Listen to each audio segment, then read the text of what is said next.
विकास संवाद की पहल संविधान संवाद कार्यक्रम के तहत प्रस्तुत नागरिक चक्रम की कहानियां।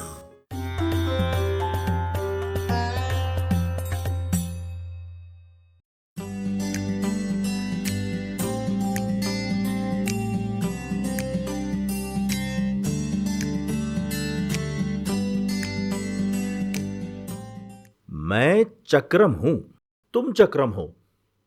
अरे भैया, हम सब चक्रम हैं। और हां, हर वो व्यक्ति चक्रम है जिसके मन में सवाल उठते हैं, जिज्ञासा पैदा होती है।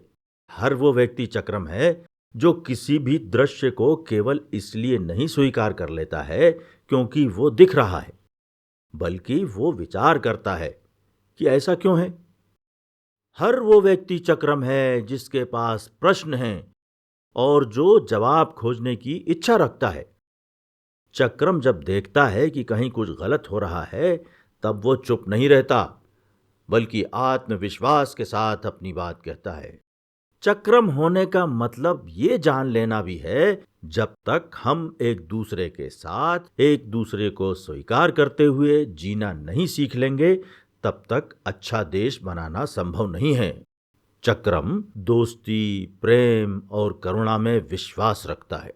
वो जानता है कि न्याय का मतलब है हर व्यक्ति को उसके अधिकार हासिल होना, और ऐसा कोई काम नहीं करना जिससे किसी के अधिकार कम हो। न्याय का मतलब है ऐसी व्यवस्था जो सबको एक साथ प्रेम से जीना सिखाए। चक्रम एक ऐसा नागरिक है जैसे नागरिक की भारत का संविधान अपेक्षा करता है।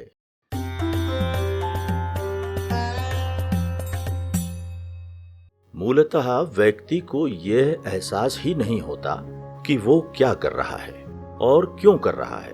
उसका शरीर कुछ कर रहा होता है और मन उसे देखता नहीं है। अनजाने में ही चक्रम भी ऐसा ही कुछ करता जा रहा था।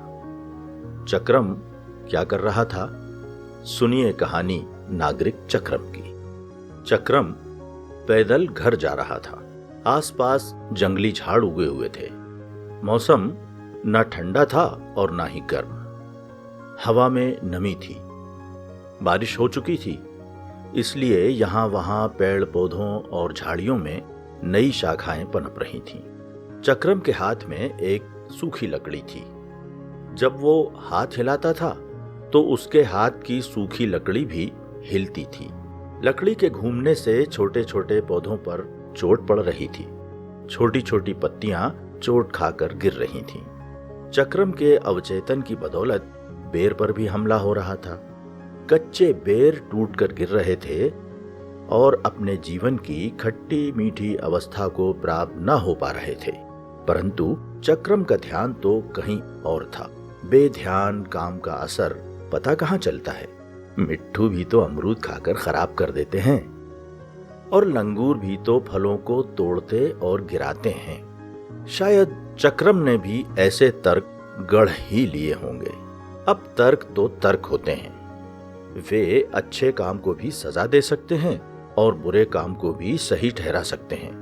महत्वपूर्ण होता है अपने हाथों और उनके किए कामों के प्रति सचेत होना। चक्रम लकड़ी घुमाता हुआ चलता जाता। राह में बरगद का पेड़ था। जब तेज गर्मी पड़ती तब बरगद का पेड़ उसे छांव देता। जब मूसलाधार बारिश होती तब वही पेड़ उसे भीगने से बचाता। लेकिन चक्रम को शायद ये बातें याद ही नहीं रहती। शायद किसी को ये याद नहीं रहता है कि उसका संरक्षण कैसे होता है, कौन करता है।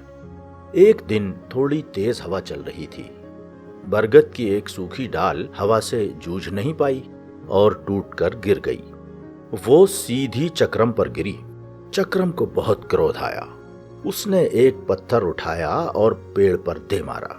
पेड़ ने कोई प्रतिक्रिया नहीं दी।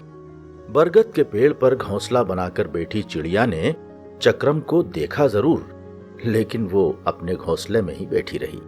चक्रम का गुस्सा और बढ़ गया। वो गुस्से से लाल चेहरा लिए घर पहुंचा। कुछ गड़बड़ है, चक्रम के चाचा ने सोचा। उन्होंने चक्रम से हाल पूछा। चक्रम ने पूरा वाकया और अपना हाल कह सुनाया।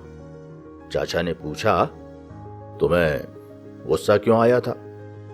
क्या पेड़ ने जानबूझकर डाल को गिराया था? हवा थी, डाल सूखी थी, संयोग से उसी वक्त तुम्हें वहां से निकलना था। बरगद की डाल गिराने की तुम्हें चोट पहुंचाने की मंशा तो न थी ना? उन्होंने आगे कहा। चक्रम ने उत्तर दिया, मैं क्या करता? मुझे बहुत गुस्सा आया। डाल मुझ पर ही क्यों गिरी? चाचा ने जवाब दिया, थोड़ा रुकते, कारण खोजते, पेड़ को चोट पहुंचाने से पहले उसकी मंशा को समझते, फिर तय करते कि क्या करना है। डाल सूखी थी, हवा तेज चल रही थी और तुम वहां से गुजरे। इन तीनों बातों के एक साथ होने को संयोग कह सकते हैं, साजिश नहीं। चाचा ने बात पूरी की। चक्रम को एहसास हो रहा था कि उसकी प्रतिक्रिया अकारण थी। अगर सोच विचार कर लिया जाए तो हिंसा हो ही नहीं।